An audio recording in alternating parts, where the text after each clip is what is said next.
So we should understand this before that moment comes. We should understand that we don't own anything. So I'm not the owner. Yes, that is so. Now, should I simply reject everything, even my body? Should I reject my body? Commit suicide? No, that is not the philosophy. Just like the example is given, someone loses his wallet. So there are three types of people. One person, he doesn't touch the wallet. One person, he takes the wallet. Oh, wow, nice, it's for me. And he's using the money. So he's a thief, basically. This is compared to a materialist. You know, they're utilizing the gifts of God and they enjoy and they don't acknowledge God, Krishna. So they'll be punished. Then there's another person, a jnani. He understands this material sense gratification. You know, there's no taste there. You know, let me give it up. Let me give it up. Let me become so-called spiritual. No food, no music, no chanting, no form, no God, no name, no words. You can hear this. Many people, they think that this is spirituality. We cannot speak about spiritual. It's very, you know, it's just between you and me. It's a personal thing. Spirituality is personal. You know, we cannot put it in words. It's something beyond, unspoken, and this and that. So he's like that person who doesn't touch the wallet. He became burnt in the material sense gratification, just like we see many people, they party and take drugs and so on, and then ultimately they come to the saturation point. They must. You can't enjoy forever and ever. There must be a point when you become saturated. Enough of this. Let me go to some India or some church or something, you know, let me purify. And then unfortunately when they purify, okay, let me go back. So then there's the third person who has nothing to do with these two phases of material sense gratification and material renunciation. And that's a devotee. He gives the wallet, he searches out the master and he gives it to him. See, so this is the search. We should search. Who is God? Who has created all of this? And I have a relationship with God, so I should act in that relationship. I should love God. I should love. He has given me. He loves me so much. God, Krishna, He's loved me so much. He gives me water, gives me food, gives me a woman or a husband if I want. Right? He has created everything for our pleasure here. So I should give something in return. I should give something in return. This is where religion begins. Not God, give me this, give me that. That is not religion. That is not religion. You can say it's a religion, but it's not pure religion. It's still contaminated by this materialism. I'm utilizing God to solve my projects here, my insignificant, nonsensical, temporary problems. So I cannot deal with God like that. God is already giving you whatever you want. He is actually seated in the heart. We have the information from the Shveta or Katha Upanishad, and He's witnessing all your mental activities. Whatever you think, Krishna is there. You think that you can hide from Krishna? You can cheat. You can do so many things. But Krishna is right next to your mind. He's witnessing everything. He's like watching it like a movie. Whatever you think. You cannot cheat. So this is Krishna consciousness. We understand, oh, I cannot cheat God. Why should I worship Him, Hare Krishna, with some ulterior purpose? Oh, let me get some money, let me get some... Even peace of mind is materialism. Even I want peace of mind. Even I want relief from this material struggle. Even that is materialism. Because I'm thinking of my satisfaction. See, I have a problem. See, so Krishna consciousness, bhakti, yoga, means that I simply think of Krishna's pleasure and nothing else. And because I think like this, I derive the greatest pleasure. Because, believe it or not, I am part and parcel of God. I am also God. I am a small part of God. I'm God in quality.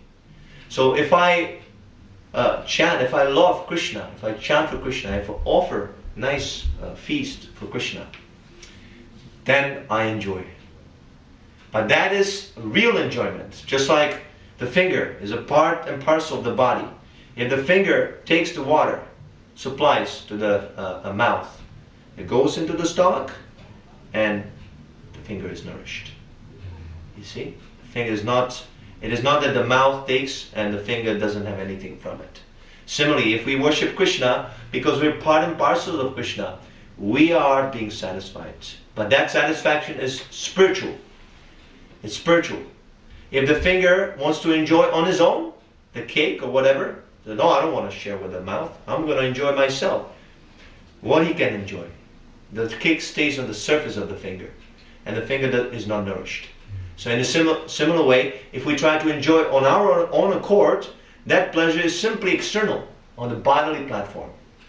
See, bodily pleasures, they're not our pleasures. People say, oh, what's wrong? The pleasures of the body. There's nothing wrong with it. But you're not involved in that process of enjoyment. You are inside of the body. You are eternal. You're the soul. None of that pleasure goes to you. Comes, penetrates into the soul. It stays on the surface. The senses are enjoying. The eyes are enjoying. The tongue is enjoying. The smell is enjoying. But you're not enjoying. It's an interaction. The senses and the sense objects. The interaction is going on, but you're not involved in that interaction. But when you chant Hare Krishna, if you take prasadam, if you talk about Krishna, if you serve Krishna, then the soul is really enjoying. But it goes in a different way. You first of all satisfy Krishna, give pleasure to Krishna, and because you're part and parcel of Krishna, it goes back like that. This is the secret of spiritual pleasure. Spiritual pleasure. We're deriving spiritual pleasure. This is called paramdrishta nivartate, a higher taste. We're actually enjoying with Krishna so much by this process that we've given up all these so-called necessities. We don't miss these pleasures. We don't hanker for these pleasures. Sometimes people, they suspect, oh, you still want to have some sex life or some little doobie on the side, right? Come on. They can't believe. But actually it is so. It is so. The pleasure you derive from this process of Krishna consciousness is higher than the best sex life you can ever have. The best LSD trip you can ever have. The most hallucinogenic DMT or LMT or whatever it is. The highest. And why? Because this pleasure is eternal. It is constant. There's no coming down. We're enjoying, and this pleasure is increasing. The more you increase your Krishna consciousness, the more you advance in Krishna consciousness, the more your pleasure, transcendental pleasure, is increasing. To the extent that you will give up this material existence, you will give up this body at the time of death, not trying to, attach yourself to the body, not trying to come back. Why people take another birth? Because they want to go back to that body. They don't want to leave that body. So Krishna gives them, here's another one. Take another one. If you want, okay, this is already useless. You fool and rascal that you're attached to this old stinky body. So, I have a little bit more intelligence, so, I'll give you a youthful body. So if you're attached to the body. But, if you become spiritually realized, you become surcharged with love of Krishna, then with great pleasure you will leave this body and you go to the spiritual world. So, I guess we can ask a question. Yeah, if you have any questions regarding the lecture, you could ask. I'm just intrigued. It's just interesting. Any good questions? I mean, what you said about being too high, it just reminded me. I picked up a book recently, which is Be Here Now. It's by Ram Das, and he talks about meeting Maharaji in India, and how it was funny. He gave him I think a huge high amount of LSD or something, and it didn't affect him at all. Yeah. And he sat there and he waited. This guy, his name was Richard Pryor originally, and he became a yogi, became Ram Dass. But originally he was like one of the first people with Aldous Huxley who developed LSD. So he knew what this was. It was very, very high doses, and he gave him a bunch. But yeah, this Yogi Maharaji, he was so high on what you're talking, he was not affected. Actually, it's funny that you're saying this, because there's a conversation with our spiritual master when someone brings this very incident Oh, yeah. to him. And Prabhupada is asking, so what did he say? Like, what was going on? So he said that, well, the yogi, he's already there. Mm-hmm. That's how he answered. And Prabhupada said, yes, he's already there in hell. Mm. He's already in hell. This intoxication, Mm-hmm. actually, it is not spiritual. Mm-hmm. It is dragging you down. It's dragging you down. Although it appears spiritual, but it is contaminating. It's contaminating because people are disappointed with the reality here. Yeah. They want another reality, but what happens is that it becomes even worse. Becomes even worse. They lose the chance to understand Krishna consciousness. What it does to you, all these drugs, it so much damages the subtle body, and it's very difficult to study the Vedic literature. You see, so people don't understand this, but actually it is very. That yogi who took that LSD, he's not a real yogi. That I can tell you right away. He's a cheater number one. A real yogi never indulges in intoxication. A real yogi never does experiments. So, okay, let me try. He never does experiments. The real yogi is doing things perfectly, because he's in connection with a perfect authority. Just like we have the Vedas. The Vedas are perfect authority. Whatever you read in the Vedas, it's perfect. It does not change as the so-called science in the modern world. What they call science is not actually science, because it changes. Something that is scientific, factual, it should not change. It's actually a belief. What they say is a science is a belief. Someone makes up some theory, and he justifies here and there, brings all kinds of evidence and so on and so on. And people accept it as a fact, but it's actually a belief. The real science is coming from God, because God has created this material laws, this material universe. So in the Vedas, Krishna, he also explains how the material universe is working. And if we simply read and study and accept without challenging, we can have a perfect information of how to actually practice yoga and how this material world is constituted, and so on and so on. So no question of experiment. There's no need of experiment. Experiment is for people who are fools, foolish people. They experiment. Like you get some machine, you buy some new machine, and you lost the manual. So you're trying to figure out, okay, maybe if I push this button, it's going to work. Maybe this. That means that you do not know. Yeah. But an expert engineer, he comes, he immediately pushes the button here, and the machine works. So for this reason, we need to approach a bona fide spiritual master, bona fide guru. And a bona fide guru, he does not speak anything against Krishna, what Krishna says. Anything contradictory to what Krishna says, what the Shastra says.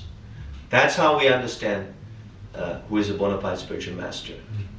A bona fide spiritual master never says, I am Krishna, I am God. I am God, you are God, we're all gods. Never. He never says like that. Krishna says, Natu evam jatu nasam natvam nemi janadipa nachevana bhavishima. Sorry. Nache, do you remember the shloka? Natvam nemi janadipa nachevana bhavishima. Anyway, Krishna says that never was there a time when I did not exist, you, Arjuna, nor all these kings. We were just discussing this shloka yesterday in the Bhagavad Gita class. We have in the evening we have a class with some people coming. He establishes eternal individuality in the shloka. The impersonalistic philosophers, they try to establish that when you reach perfection, you merge with God.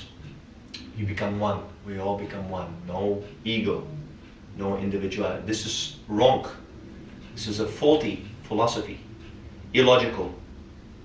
Krishna says, I was always here, you were always here, all these kings were always here. Eternally.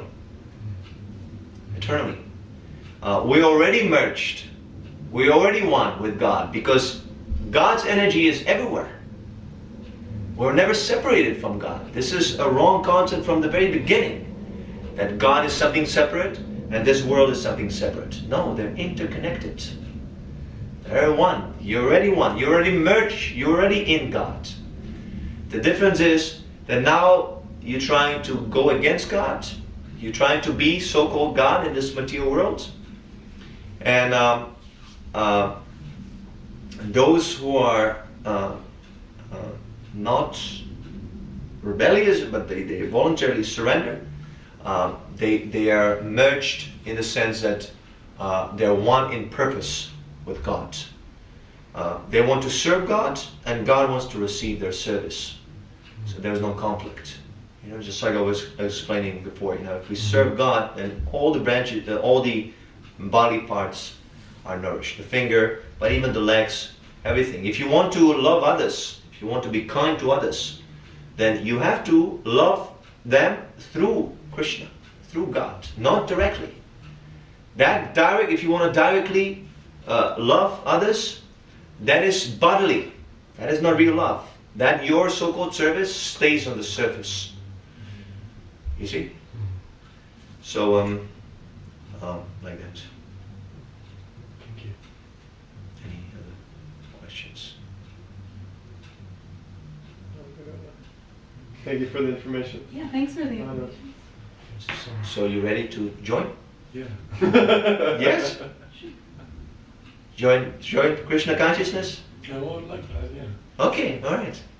So you can... I'm gonna take that. Okay. Okay. Grantaraj Shri Upanishad ki jai, Srila Prabhupada ki jai. Namo Vishnu Padaya Krishna Srimad Bhakti Vedanta Swami Namani Namaste Saraswati Devi Guruvani Dvacharina Shri Shri Dvacharina.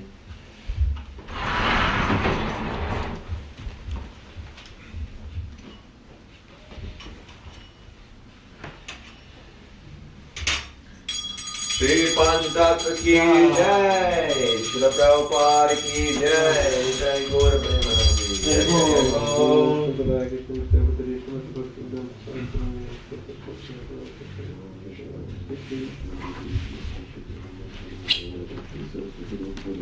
Jai.